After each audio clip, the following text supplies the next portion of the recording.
Hello everybody, this is Rudra Pradhan here and welcome to BMD lecture series. We are in the process of discussing predictive analytics 1 and in the last lecture we have discussed about the regression analysis, and that too we have highlighted there are 3 different ways we can address this technique and the kind of predictive problems or predictive analytics.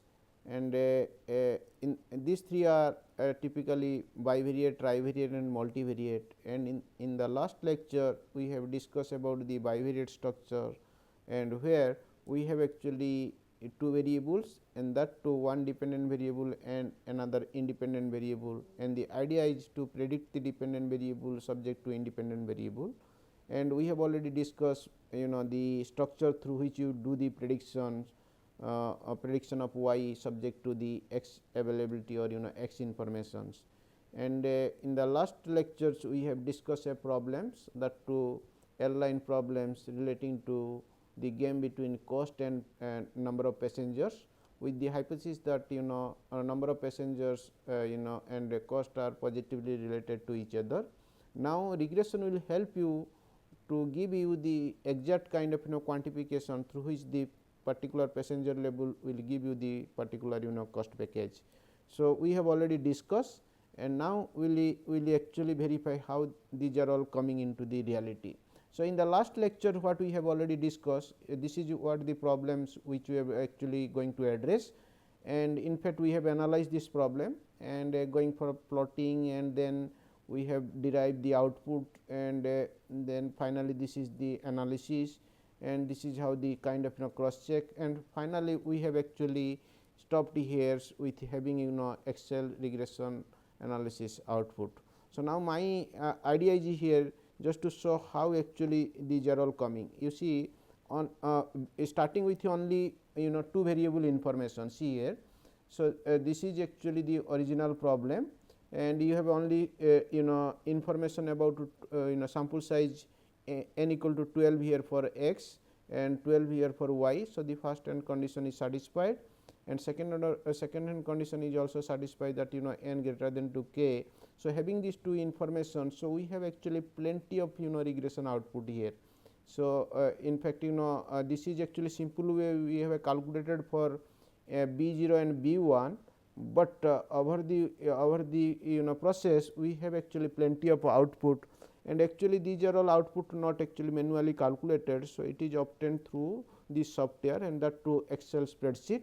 So now I will first show you how these results are coming, then I will analyze these results and interpret as per the problem requirement, and then we will come to a position to go for some kind of management decision as per the problem requirement. Here the management decision requirement is what should be the cost structures with a particular passengers package, right. So if the number of passenger will be like this, let us say 10,000. So what should be the cost package subject to the past information and the use of regression analytics.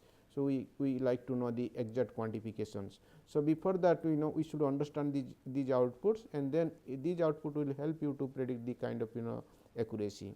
So let us go to the Excel spreadsheet, and then I will connect you how these are all coming. In fact we have already discussed the Excel spreadsheet.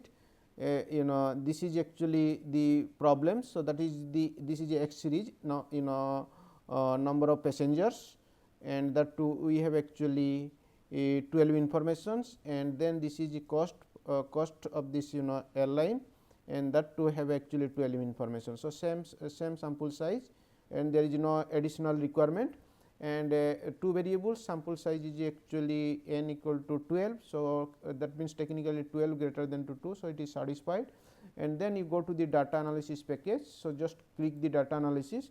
So you will find plenty of actually tools are there. In fact we have solved lots of problems by this spreadsheet. So now our requirement to know the predictive structure, and that to the working structure of the regression analysis, and then you look for the regression component. So here is the regression component, and then after highlighting the regression component you just put OK, and then you will find the menu box.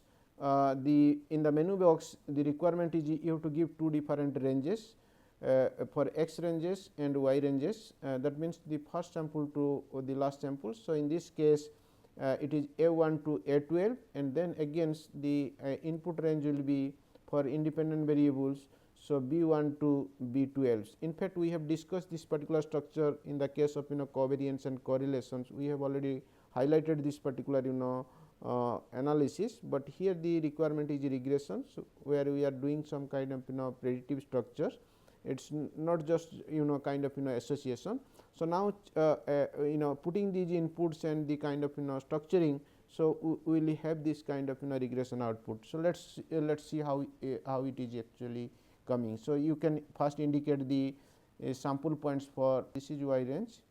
Okay. So, this is y range, and then this is actually x range. So, this is what the x range. Okay. After putting this one, so this is B1 to B12, A1 to A12. So, that you have to cross check. If I will put here B12 and I will put here A11, then this package will not run, and that means software will show you the error. So, now what will you do here? So, after putting the kind of indication, you just put OK. So, you will find here plenty of results. You will find plenty of results here. So, these are all regression results.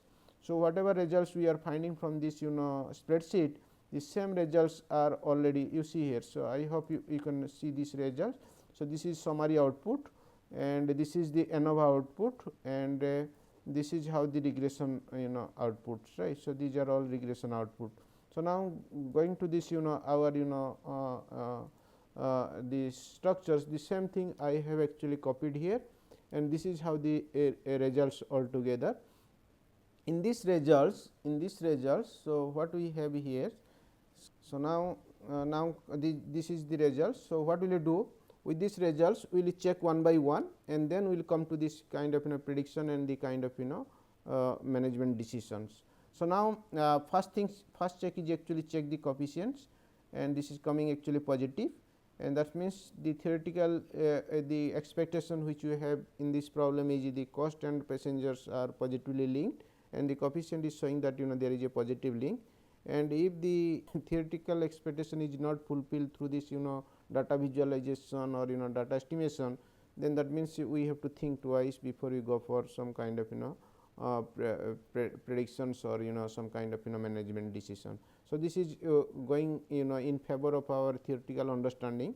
So, that is why we can move, and then we will analyze as per the problem requirement. And here, so the same problem. So, this is the x information and this is the y information, which I have already this is x information, this is y information, and this is y predicted, and this is what the error component y minus y hat, that is the kind of different, and we expect that the sum of this error terms should be equal to 0 or means almost all converge to 0, and here in this case it is coming minus 0.001. It is mostly because of rounding up error, and in reality it will be approximately equal to 0. So, means if it is actually coming 0, then by default this line will be called as line of the best fit or best predicted lines. Okay. So, so we means this is a first hand kind of observations, and then we will go for some kind of other diagnostic checks through which you can justify that this particular estimated equation or this particular line is a perfect line for the kind of predictive kind of requirement. Okay. So, after knowing this particular structure, so let us move to further processing. So, what will you do here? So, first we will plot the residuals. So, what I have already mentioned that once you plot get the error component, then 50 some of the mostly 50% of the points will be positive side and 50% of the points will be in the negative side. So, you take all these sums.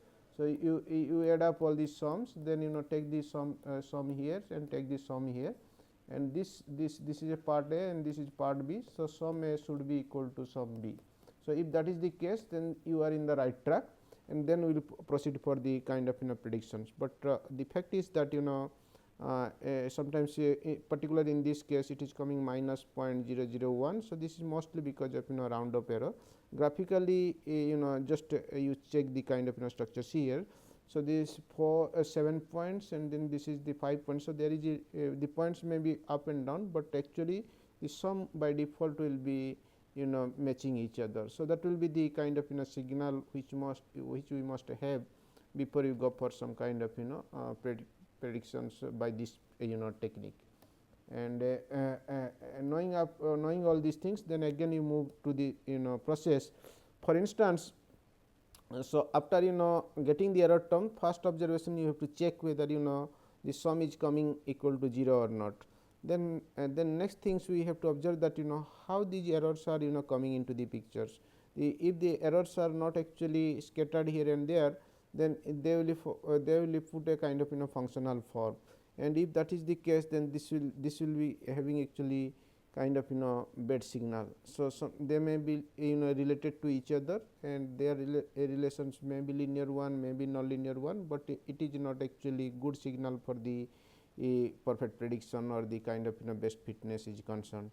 So, this is one of the shape of the possible plotting of the residuals, but actual plotting depends upon the kind of data process, and similarly the plotting corresponding to this plotting.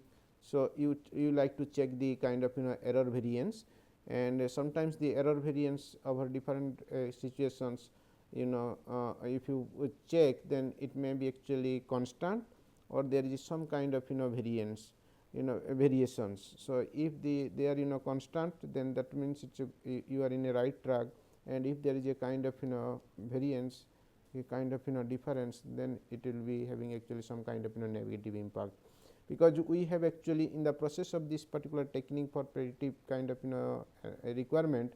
So, we have a component called as a homoscedasticity, and there is a component called as heteroscedasticity. So, the literary meaning in the business analytics context, homoscedasticity means homogeneous variance and heteroscedasticity means heterogeneous variance.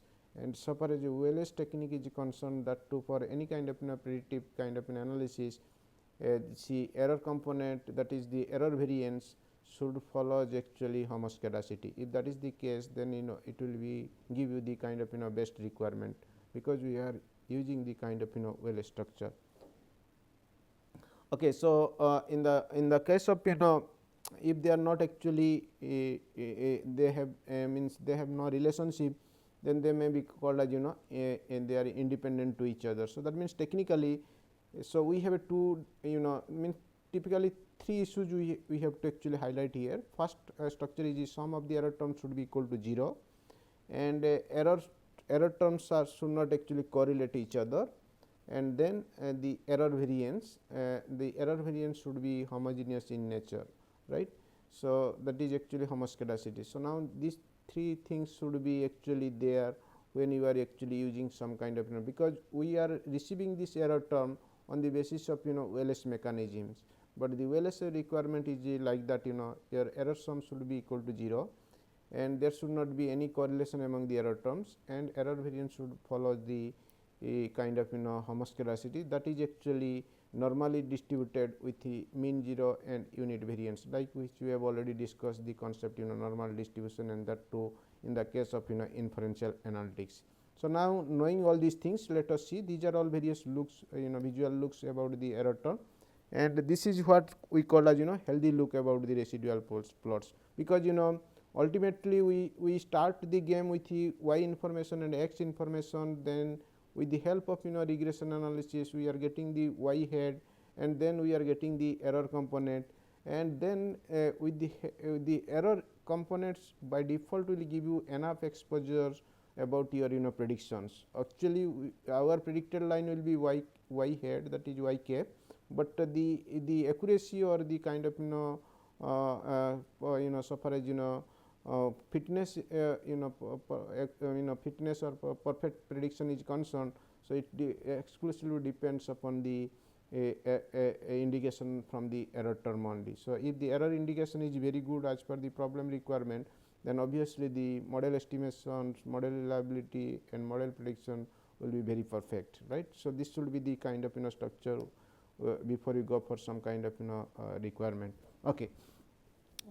When we have actually in the process, so we have actually on the basis of theoretical look, hypothesis building, then the a kind of functional form, then the estimation will get some kind of an estimated output. But before we use this estimated output for any kind of prediction, so that need to be tested. And like we have already discussed inferential analytics having actually sample parameters. So, we need to actually test through various test statistics, like we have gone through hypothesis testing through Z statistic, we have gone through the t statistic, chi square statistic and f statistics. So, now these are also the values which you are receiving from beta 0, b 0 or b 1 etcetera. These are all called as a sample statistics, right, and these sample statistics need to be tested against before you go for any kind of predictions or any kind of generalizations, like creating confidence interval for population parameter or any kind of comments you are putting as per the management requirement or any kind of management decision you need to take.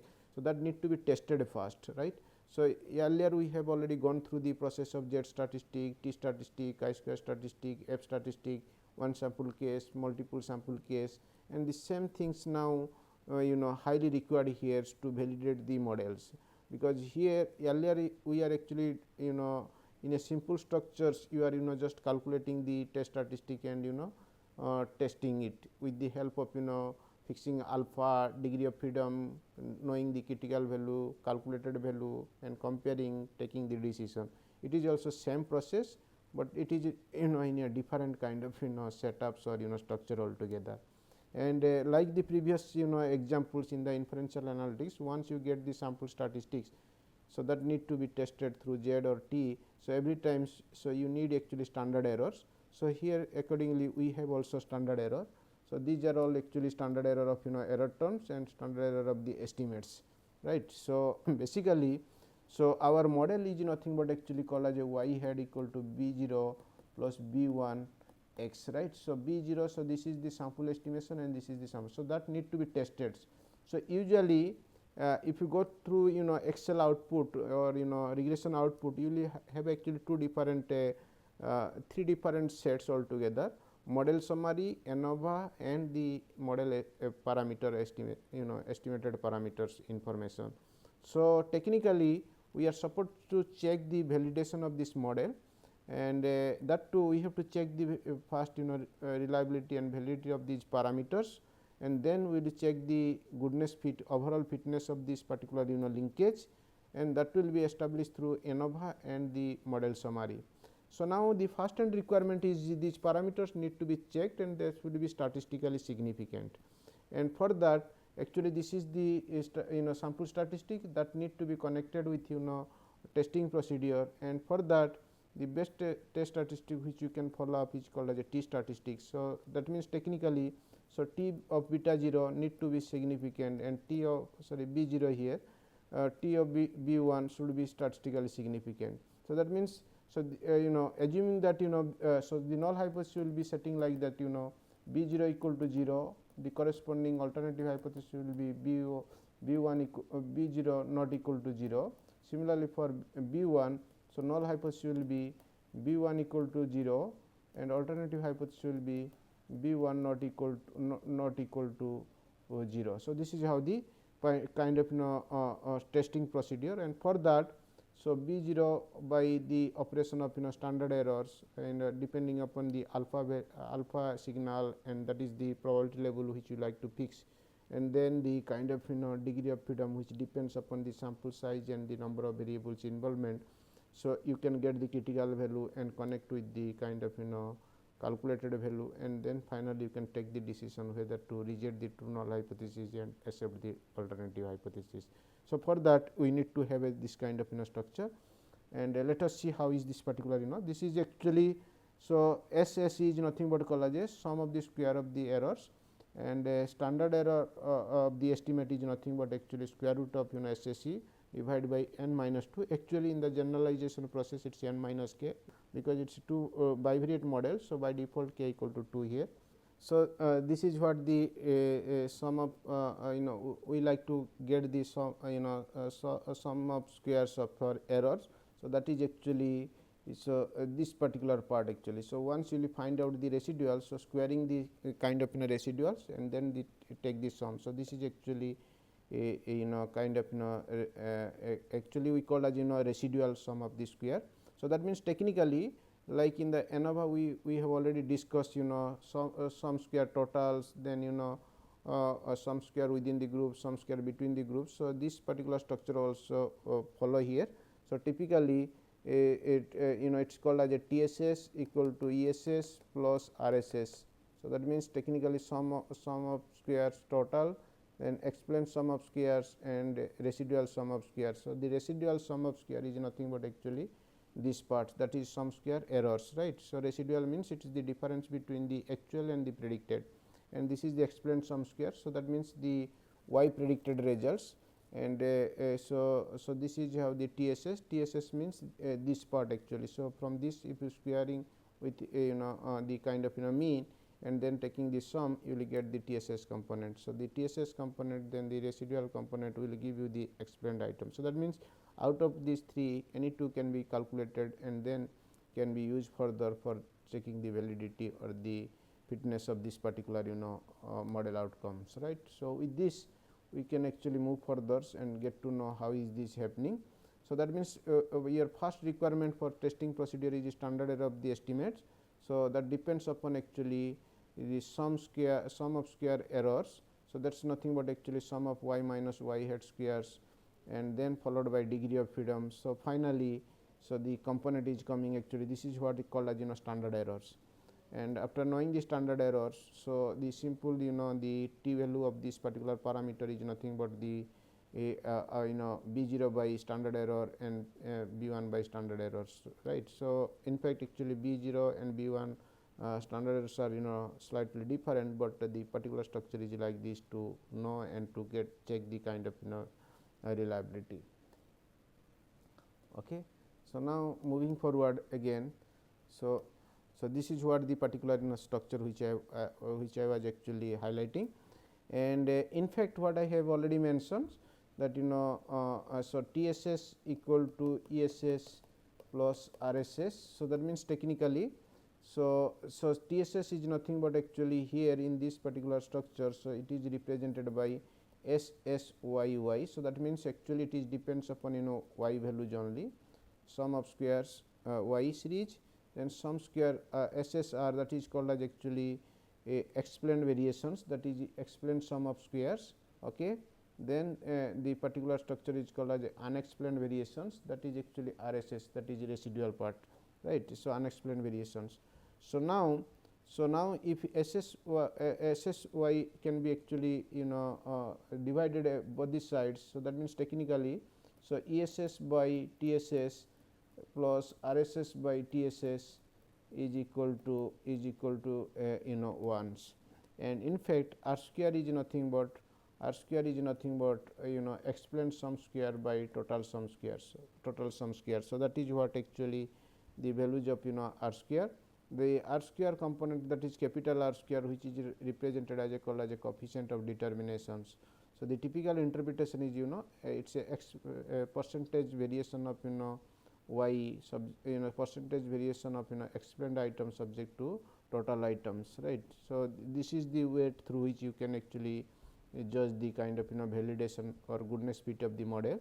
Usually R square value positive, and the range of the R square will be 0 to 1, like this we have already highlighted here, and the value of R square close to 0 means there is a low fit, and the value of R square close to 1 means it is a high fit, and if exactly equal to 0, then there is no association at all. So, there is no linkage between y and x. If it is actually equal to 1, then they are perfectly fit, and they have actually very strong and perfectly cogent each others. Means having 0 is very rare and having 1 is also very rare, but most of the instances it will be in between 0 to 1, but we try to have high R square, because high R square will give you better validations and high predictions. Okay, but that is the necessary condition. The sufficient condition depends upon the significance of the parameters, that is the significance of the variables, and having R square and most of the variables are not significant, then this is a problematic case.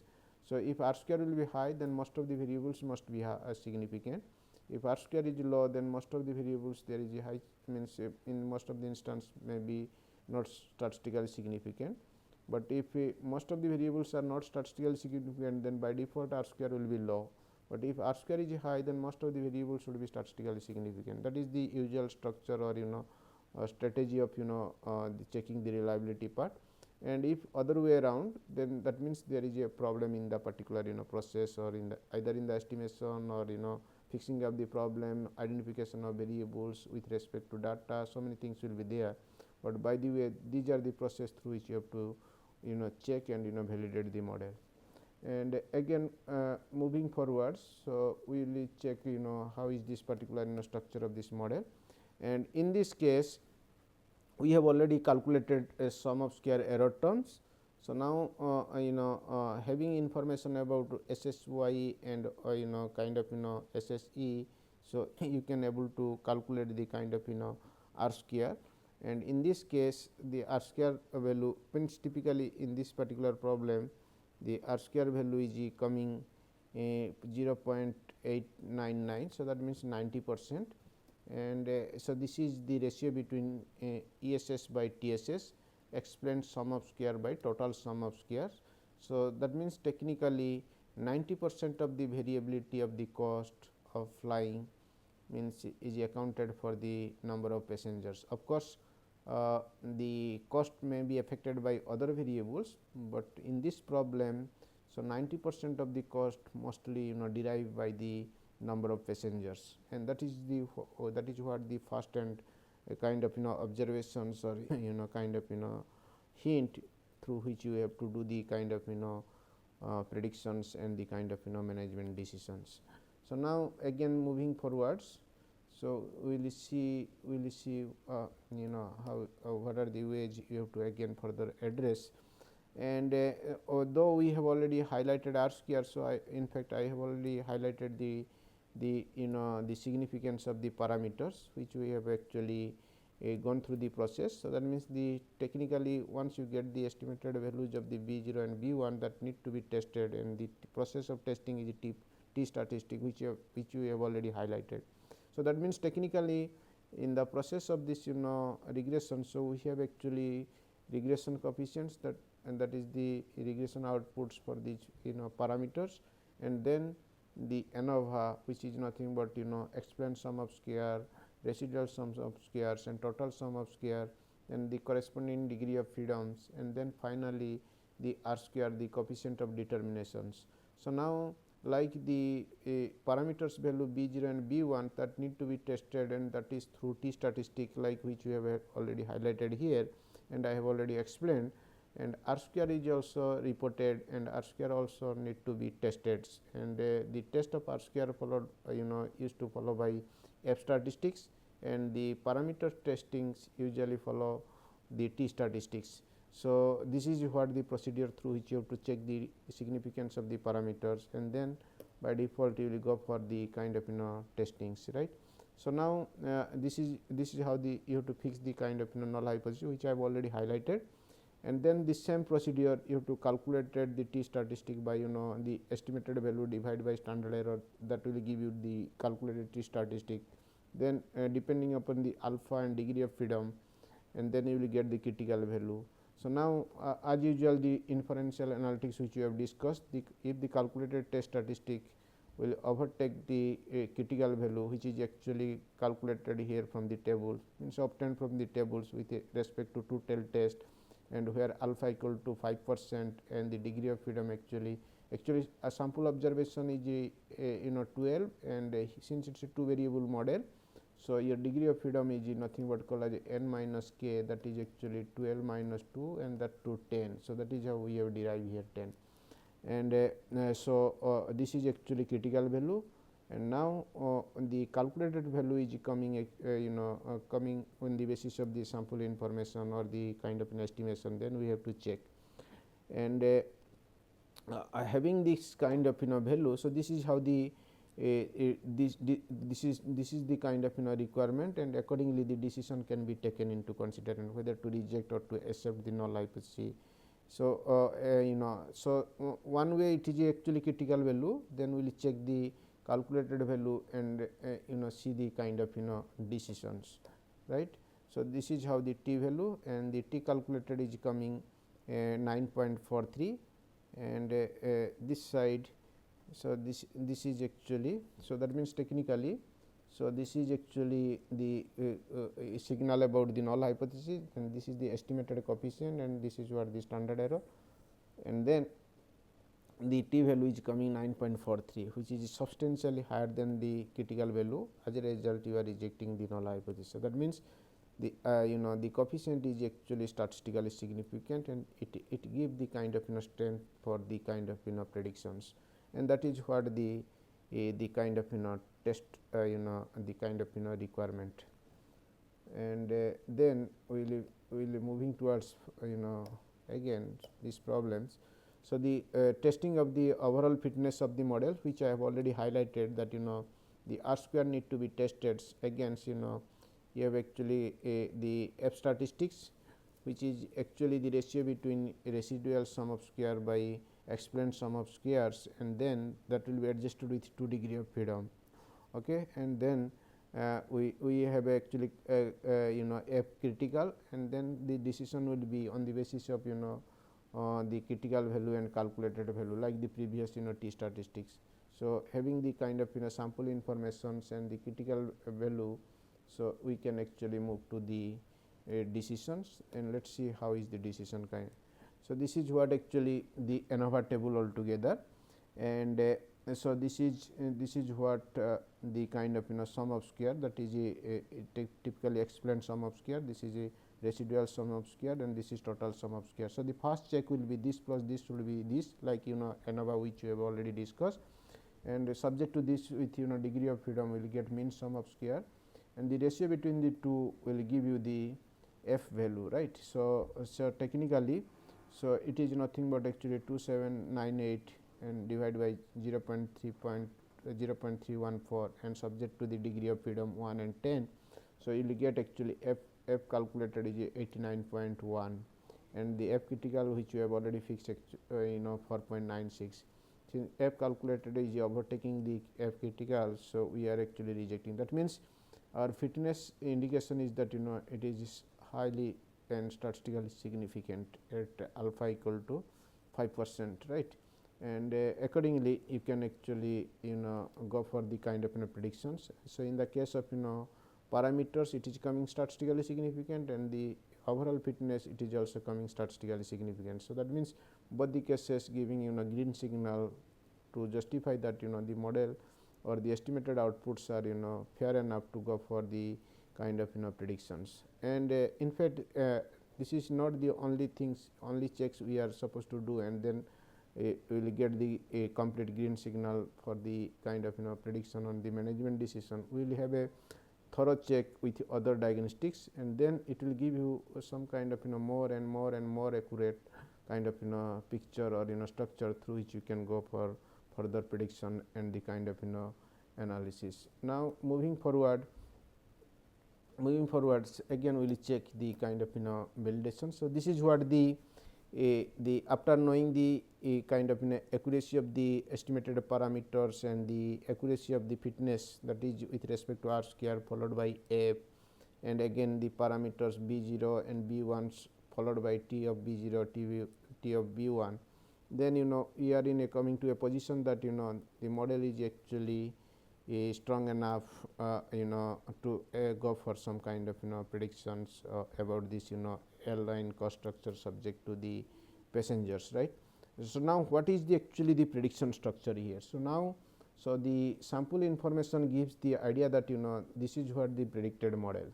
So, this is simply actually in a quantitative model now, and now having any x information, that means once you know the exact number of passengers, then what should be the expected costs. That is how the management decision need to be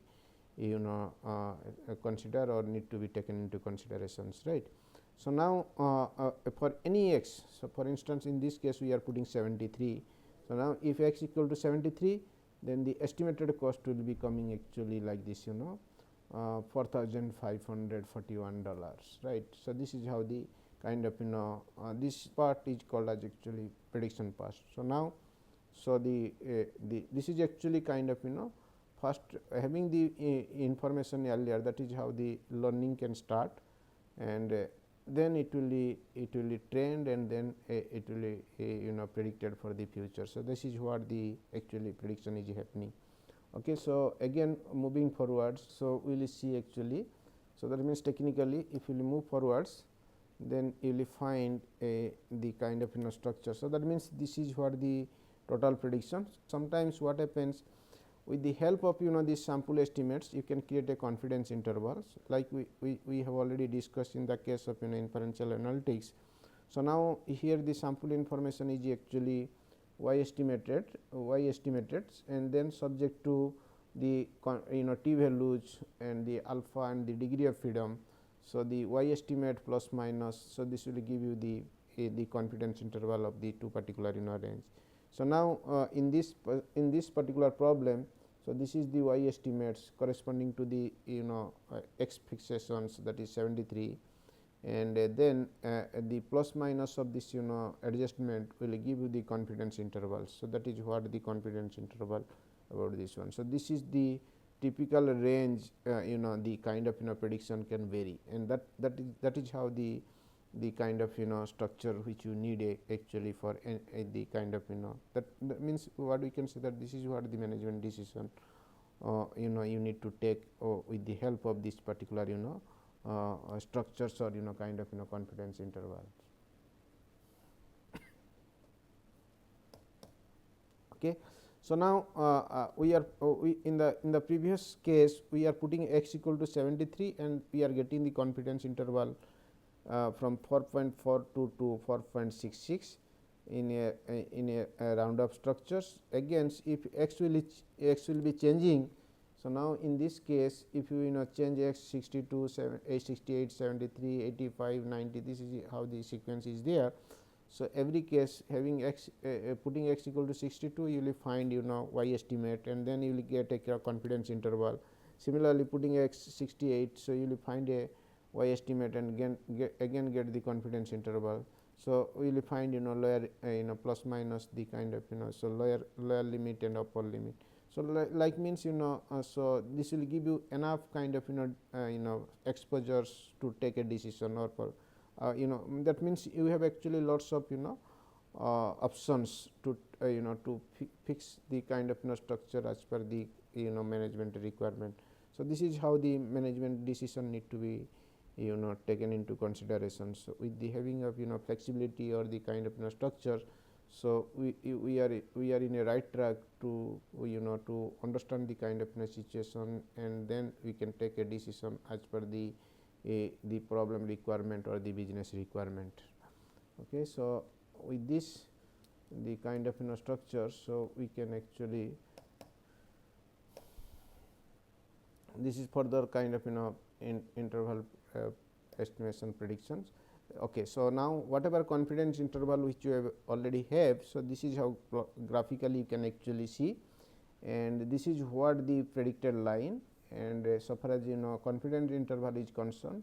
So, this is the lower bound, and this is what the upper bound. So, that means so your management decision need to be taken in this particular range, and so that means technically you may be now in a position to know that how regression can be very useful to give you fair kind of scenario through which you can take I cannot say the perfect but it will give you some kind of perfect accuracy to to solve your management problem, and the kind of decision which you can consider for the problem requirement or the kind of business requirement. So, with this you can actually move further, and then you will see okay. So, with this actually we are actually to get to know the kind of requirement.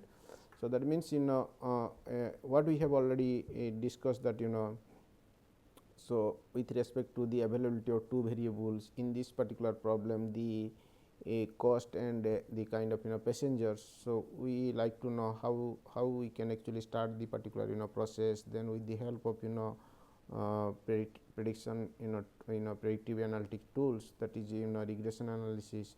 So, you are in a position to know lots of structure through which you can take a fair judgment, and then you can come into a position to take some kind of management decision as per the business requirement. So, with this we will stop here. In the next class we will discuss details about the further complexity about this modeling. Thank you very much. Have a nice time.